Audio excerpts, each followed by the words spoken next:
Facebook पे live चर्चा उनकी चल रही थी और उसमें उन्होंने कहा कि शिव गुरु महोत्सव का, शिव चर्चाओं का दौर चल रहा है, लेकिन याद रखिएगा कि इस दौर में शिव चर्चा की आंधी में अपनी शिव शिष्यता को मत बहा दीजिएगा।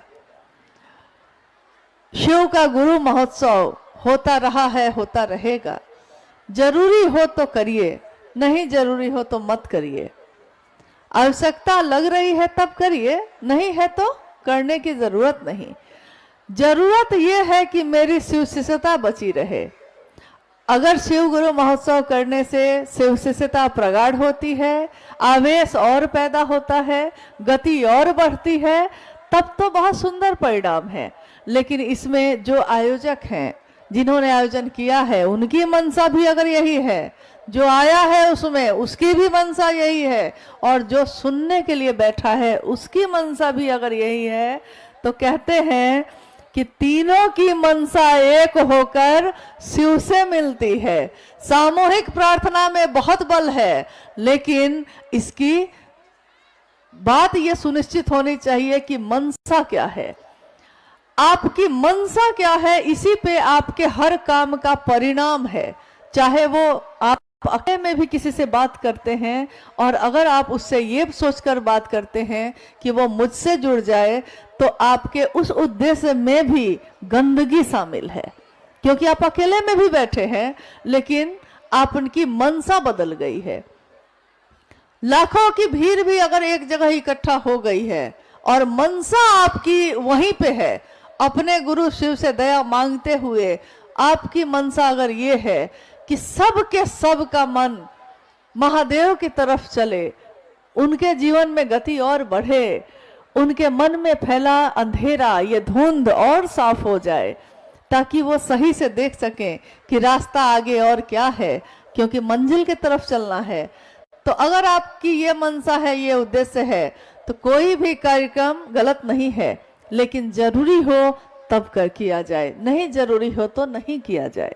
शिव शिष्यता बचनी चाहिए, कार्यक्रम करना हमारा उद्देश्य नहीं है। हाँ, ये जरूरी है, इसके पीछे बहुत सारे कारण हो सकते हैं, लेकिन जरूरत जब नहीं रहेगी तो ये भी नहीं होगा। पहले 2 दिवसीय कार्यक्रम होते थे, सबके लिए भोजन बनता था। आप में से कितने लोगों ने वो समय देखा है? जरा हाथ उठाएंगे। आप में से इतने लोगों ने, जब 2 दिवसीय कार्यक्रम होते थे तो इतने लोग थे, आप लोग सब थे उसमें।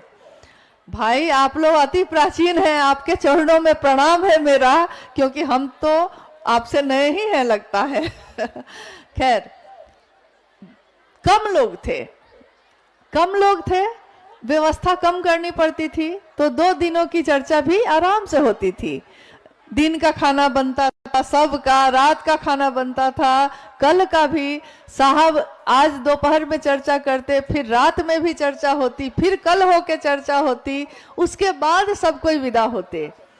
खुद मेरा सौभाग्य है कि कुछ चर्चाओं में जब साहब और दीदी के साथ शामिल हुए, तो पहले 1 दिन पहले ही साहब चर्चा स्थल पे रात्रि में आते, माँ साथ में होती, और जहाँ पे सभी गुरु भाई गुरु बहनों का भोजन बनता रहता, तो वो जाती, और साहब जो बोरी में सब्जी और अनाज रखा रहता, तो साहब उसमें से एक चावल दाल कुछ उठा के ऐसे हाथ में उछालते, मतलब एकदम निर्बाध जैसे, महादेव के भाव में थोड़ा सा अनाज लेकर ऐसे करते।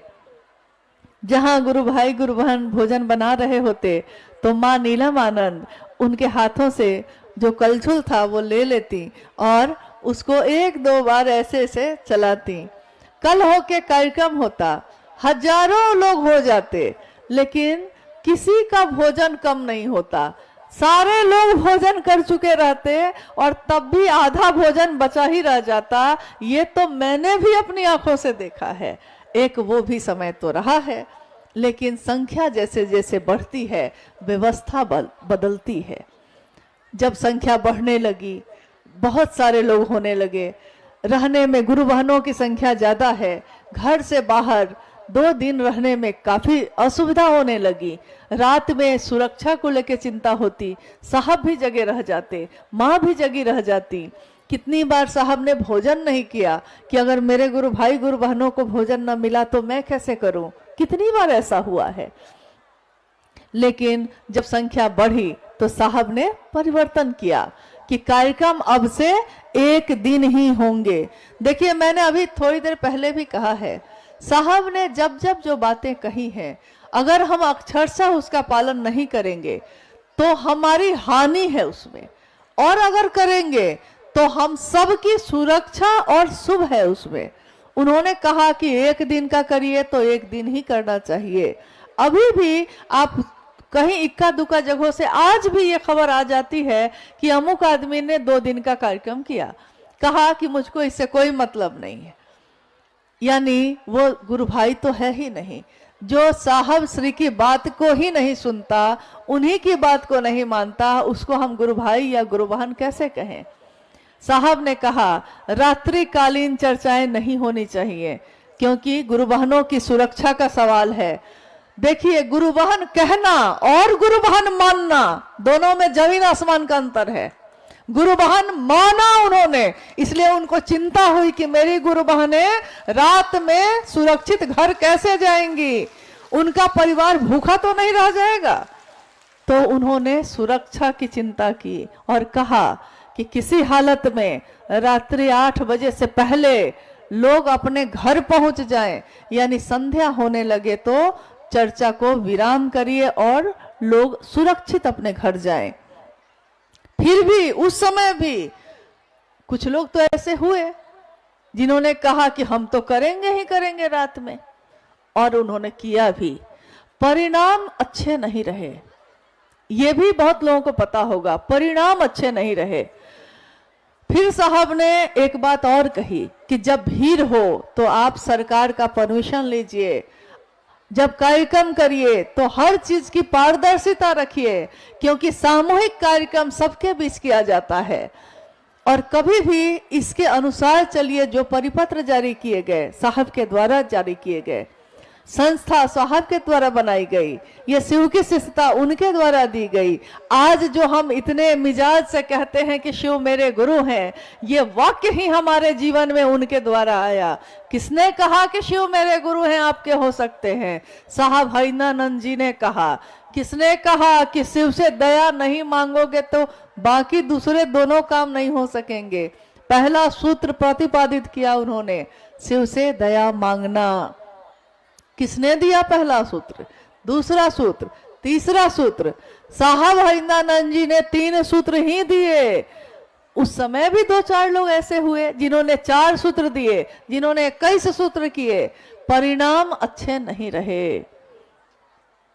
रहा न कोई रोवन हारा, यानी कोई ऐसा काम हमको नहीं करना चाहिए जो शिव के क्रोध का भाजन बन जाए, उसके कारण शिव के नजर में ही हम गलत साबित हो जाए। और इस जगत में शिव की शिष्यता जब जगत में है तो इस जगत का, इस देश का कानून भी उस पर लागू होगा ही होगा। आप हर जगह नियम मानते हैं, खुशी खुशी मानते हैं, उस समय आप नहीं कहते कि हम क्यों माने, क्या क्या मानते हैं। अगर इस देश में रहते हैं तो देश का कानून है कि आधार कार्ड आपको रखना होगा। मुझको लगता है आधार कार्ड सबके पास होगा, होगा? आधार कार्ड तो होगा ही होगा, राशन कार्ड होगा नहीं, आयुष्मान कार्ड होगा। मतलब देखिए, देश का कानून जो कहता है और जिससे आपको लाभ है, जिसके कारण आपकी पहचान है, तो आप उसको जरूर से जरूर करते हैं। यहाँ तक कि दिन भर लाइन लग के भी इस काम को करते हैं, क्योंकि आपको लगता है कि इसके बिना दूसरे काम नहीं हो पाएंगे, रुक जाएंगे। सरकार के अनुशासन में है कि नहीं आप? है ना? बच्चा स्कूल में जाता है पढ़ने के लिए, हम सबके बच्चे जाते हैं। स्कूल के अहाते में बच्चा चला गया, अब बच्चा किसके अनुशासन में रहेगा? स्कूल के अनुशासन में रहेगा ना। अब माँ के अनुशासन में नहीं रहेगा वो, अब उसके अनुशासन की परिधि बदल गई, उसका घेरा बदल गया। अब अनुशासन किसका लागू होगा? मास्टर साहब का।